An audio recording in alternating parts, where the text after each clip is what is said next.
Godfall is far from a simple hack and slash game with random button mashing. It's also not slow, calculated, and limited to a stamina and weight system like in Dark Souls. Combat is focused around gear stats and skill-based combat that players will need to master, but there's a bunch of different combat systems going on that you can use to defeat the enemies you battle. In this video, I want to explain all of the combat systems you'll run into in Godfall, so you know exactly what to expect when Godfall releases.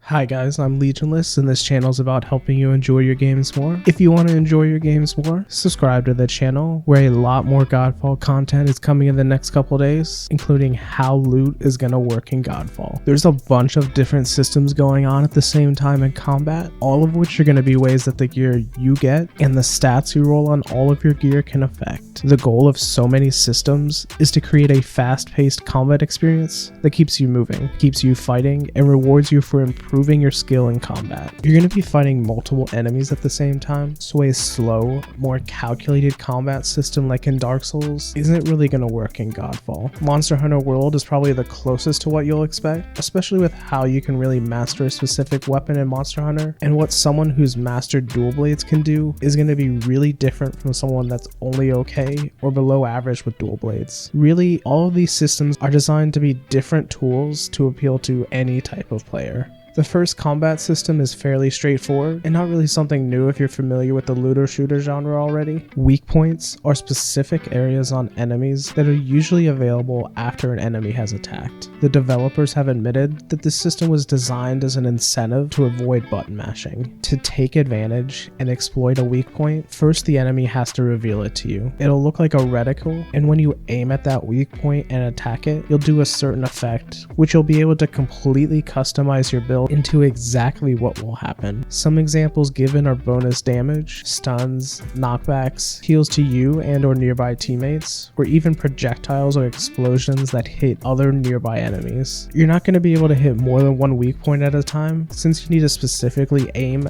at a weak point's reticule when you attack. You wouldn't be able to use a wide, sweeping attack from a greatsword or warhammer and hit multiple enemies' weak points all at the same time. You'll need to play defensively for weak points to reveal themselves, and you'll only have a small window to exploit that weak point. Not only will trash mobs have weak points that can be exploited, but bosses can as well. Again, the goal of this is patient, calculated yet rewarding combat that gives an option for players that want to do more cool things than just button mashing to win. Polarity is next, and is specifically designed to have players using both of the weapons they have. If you're fighting with your greatsword, you'll start charging up your dual blades. In the bottom right of your UI, you'll see your second weapon is hollowed out, and you'll notice it start to fill up. Once it's filled up, swap to it for a 30-second damage buff and a small AoE shockwave. Theoretically, it's possible that you can build your character so specifically that you can get 100% polarity uptime, so you can be refreshing your damage buff before it runs out and continuously doing the AoE shockwave in a build from endgame content. Breach is a combat mechanic that lets you better crowd control the enemies in front of you by being able to slow them down to a more manageable level. To breach and cause an enemy to be stunned, you'll just need to keep hitting it enough times until a breach bar is filled and you're able to finish it with a unique takedown, causing tons of damage, if not outright killing them. Taking down an enemy that can be breached can have some additional effects that are completely controlled by the type of gear you have equipped for your build, like health on takedowns. You can also build your character to fill that breach bar faster, letting you do takedowns more often.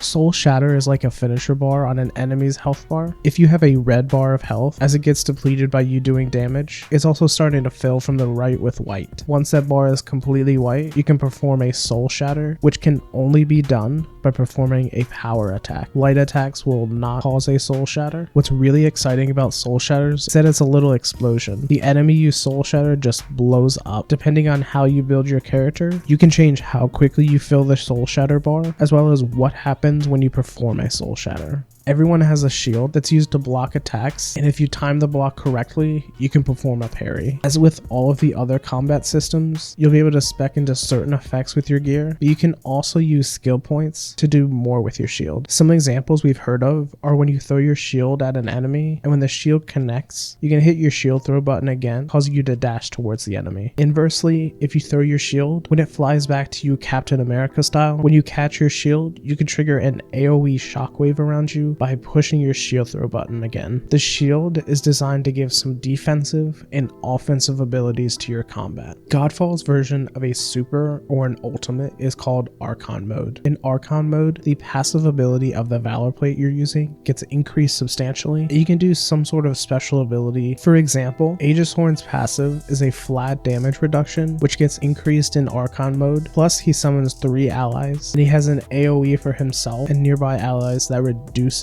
incoming damage. When Aegis Horn's summoned allies or himself are damaged during Archon mode, they shoot out homing projectiles into nearby enemies. Again, like with every other combat mechanic system in the game, you're able to completely control how quickly your Archon mode bar fills up with the gear you have equipped. Make sure to subscribe to the channel, as there's a lot more Godfall content to dive into before November 12th's release. If you want to enjoy your games more, like this video to help me out, and follow me on Twitter for more content. Thanks for watching.